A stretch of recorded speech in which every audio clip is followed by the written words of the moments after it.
Hello, I show you how to hard reset on Samsung Galaxy J3. Turn off the phone.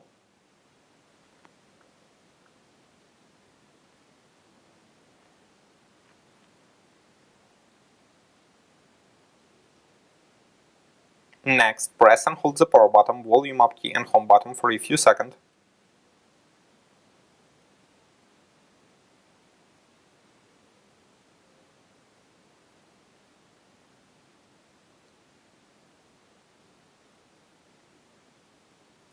Release all keys when the recovery mode appears. Now use volume key and power button to select factory reset.